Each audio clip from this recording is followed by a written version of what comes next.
Update muna tayo sa ilan pang mga usapin at makakasama ho natin ang Special Spokesperson ng Armed Forces of the Philippines para ho sa mga usapin dyan sa may West Philippine Sea. Si Rear Admiral Roy Vincent Trinidad. Magandang araw ho sa inyo, Admiral, at welcome sa Bombo Radio Philippines. Si Bombo Genesis at Bombo Victor po ito.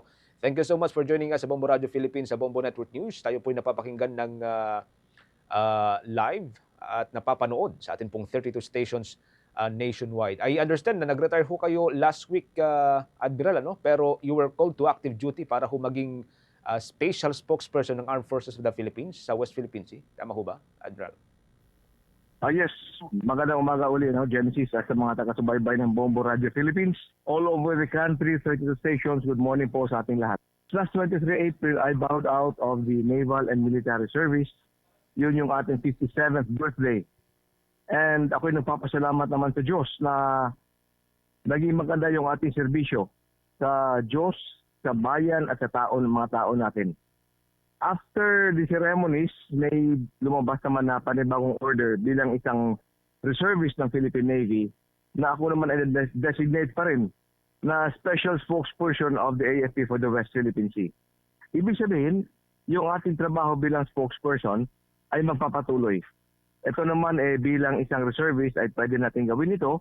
Kahit sinong reservist naman ay pwede tumulong pa rin sa Armed Forces o sa Navy, Air Force o Philippine Army.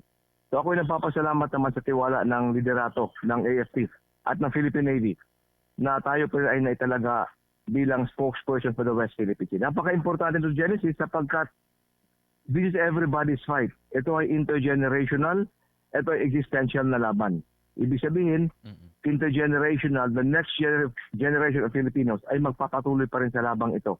And existential sapat ang nakasalalay rito ay yung ating existence as a country. So, yun ang pinaka-latest na from my side, Genesis, on my retirement and my designation again. Okay, so balikan ko po yung latest na development dyan po sa may West Philippine Sea, Admiral, ano?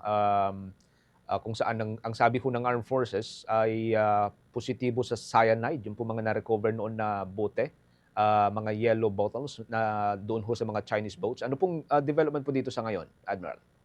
Yes, nailabas natin na after testing by the NBI, lumabas na napakataas ng concentration ng cyanide na nakuha natin sa mga bottles doon sa mga fishermen na mga inchik sa Ayungin Shoal. Ito ay na-test na NBI, may empirical data tayo, ibig sabihin may scientific evidence tayo. Kaya ito ang inilabas natin sa publiko. Number two, ito ay hindi tinanggap ng Chinese Communist Party. I refer always to it as CCP at hindi China sapagkat hindi naman po lahat ng Chinese ay kalaban natin. So hindi po tinanggap ito ng Chinese Communist Party through the embassy here and the Ministry of Foreign Affairs. Ganun pa man, hindi magbabago ang findings ng ating mga kaibigan sa NBI. Ito naman, we don't fabricate. It took quite some time, over a year, bago na ibaba yung samples dito at na-test natin. At ito naman ay nilalabas natin, gaya din na sinabi ko kanina, about yung paglabas ng mga findings natin so that the public will know ano ang ginagawa sa atin. Pero hindi pa rin po ito tinatanggap ng China, Admiral. And then ang mahirap pa po dito, may counter din po ang China na even our forces daw, diyan sa may Ayungin Shoal, ay nagkakalat din po ng basura. Ano pong reaction dito ng Armed Forces, sir? Yung mga basura naman natin, in such an austere environment na isolated ka, yung mga pwedeng masunog na hindi naman harmful sa environment, sa atmosphere natin, like cardboard boxes na pag naghahatid ng pagkain, di ba, yung mga supplies natin, usually nakalagay sa mga cardboard boxes. Yan ay sinusunog. Wala namang problema doon. Pangalawa, yung mga biodegradable, like yung sobrang pagkain. Tinatapon yun sapagkat ito naman ay nakakain ng mga isda at mga marine life sa paligid ng barko. Ngayon, yung nilabas ng Global Times, yung isang outfit ng Chinese Communist Party, na sinisira natin ng ating mga kasundaluhan doon ang environment sapagkat nagtatapon ng mga basura. Una sa lahat, patunayan naman natin na ang naitapon ay hindi biodegradable o hindi nakakasira sa environment. Madali magsabi ng isang bagay pero mahirap patunayan yon. Tayo, bago tayo magsalita, we ensure that lahat na ito ay may katibayan.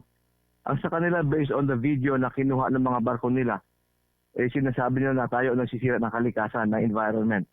Yes, muna nila sapagkat ang tinatapon natin doon ay mga biodegradable, mga extra food. Yung pag nagluto ka, pagkatapos kumain, kung sobrang pagkain, tinatapon natin to overboard.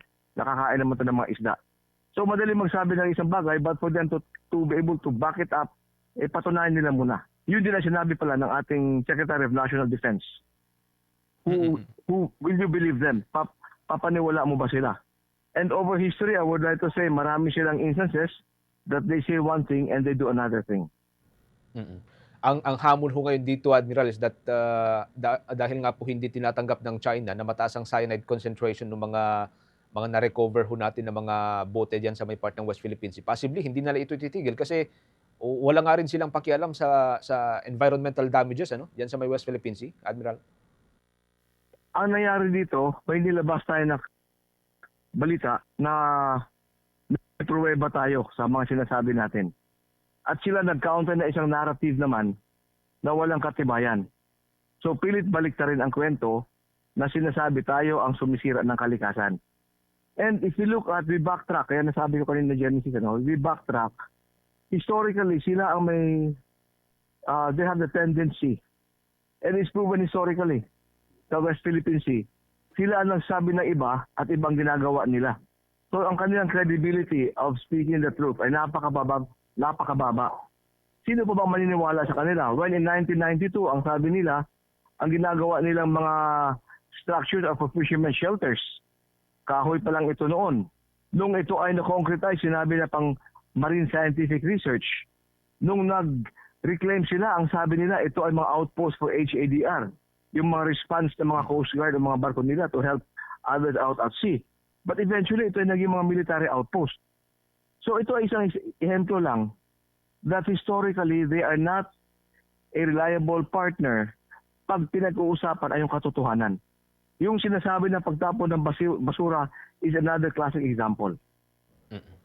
Okay. Last na lang on my part, Admiral, bago natin pasa kay Bongbong Victor. Sa part po ng Armed Forces, na-elevate na po ba ito dun sa level ho ng Department of Foreign Affairs, considering na meron po tayong mga lab results at mga videos, Admiral?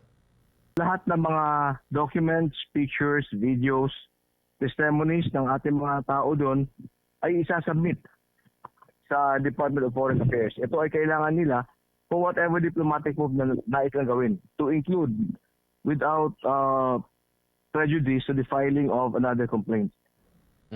Okay. Bobo Victor, with your follow-up kay Admiral Trinidad. Good morning po, Admiral.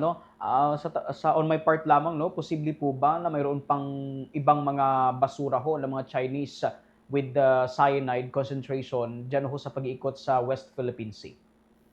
Yes, we are just trying to be very sure na yung lahat na monitor natin, yung mga hindi natin na-monitor, that's beyond us, na only speculate. But what is very sure is lahat na monitor natin, tinitiyak natin bago ilabas na ito ay backed up by scientific and or empirical data. Well, nakapag-usap na ho ba kayo with the Bureau of Fisheries and Aquatic Resources and the Department of Environment and Natural Resources after ho lumabas yung result nito, Admiral? Yes. In fact, itong ating interagency effort sa West Philippine Sea ay lalong tumibay umpisa nung nailunsad ang Comprehensive Archipelago Defense Concept. Sapagkat ang CADSI ay nangangailangan ng mas malawak na koordinasyon among the different government agencies. Well, sa ibang usapin naman, Admiral, sabi ho ng National Maritime Council, dumami ho itong mga serye nitong maritime incident dyan ho sa West Philippine Sea. Lalo na noong buwan ho ng Marso kung saan ilang ulit ho ding binuntutan ho ng Chinese ship itong mga barko ho ng Pilipinas. Sa level ho ng Armed Forces of the Philippines, may mga na-monitor po ba kayong mga bagong insidente? Pag umabot na sa National Task Force of the West Philippine Sea or the National Maritime Council, ang nasa kanila ng bola on what to do. Like, kung may diplomatic action ba, mag-file ba ng diplomatic protest, etc.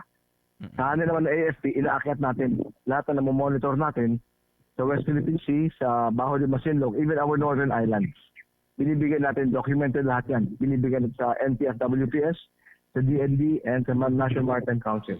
Well, pero ano hong napapansin ninyo ngayon? May mga pagtaas ba ng mga maritime accident caused by Chinese forces? Kasi parang tumataas yata ho itong bilang ho ng mga Chinese vessels sa West Philippine Sea pag ganitong summer season. So far, wala. So far, wala. Yun ang pinaka-latest natin. Yun ang bagit ng NMC. Yun naman ay, ang numbers naman ay nagdidepende yan sa condition ng karagatan. Nagdidepende yan sa bigger picture, sa maintenance and repair schedule nila. So yan naman, nilalabas natin yung mga figures na mga monitored natin tuwing Tuesday sa press conference sa Armed Forces. Alright. Thank you, Admiral. Bombo Genesis. Okay. Maraming salamat. Thank you for joining us, Admiral. Siguro some other time muli kaming update ho ngayon, lalo at malapit na rin po yung isasagawang atin ito coalition civilian mission dyan sa may part ng West Philippine Sea. Magsisimula ito ay believe bukas na, no? Pabiyahe na ho sila para ho doon sa magiging 6-day na mission dyan sa may West Philippine Sea. Ingat po kayo. Maraming salamat, Admiral. Yes, once again sa ating mga taga-subaybay ng Bombo Radio Philippines, all over the country, 32 different stations. Magpatuloy tayo sumuporta sa Bombo Radio sapagkat ito ay nabibigay ng mga regular updates. At importante sa West Philippine Sea ang tamang information upang matiyak natin na yung ating kaalaman, yung ating panindigan at yung ating laban ay nakabase sa katotohanan lamang at hindi sa mga fake narratives o sa mga fake news. Maraming salamat, Genesis, and more power. God bless you po. Maraming salamat po at magandang umaga sa inyo. Ang special spokesperson ng Armed Forces of the Philippines para ho sa mga usapin dyan sa may West Philippine Sea, si Rear Admiral Roy Vincent Trinidad, mga kabombo. For the most trusted source of news and information, visit our website at www.bomboradio.com. Follow us on Bombo Radio mobile app, Facebook, YouTube, TikTok, and X, formerly Twitter. Like, share, and stay connected. Anytime, anywhere.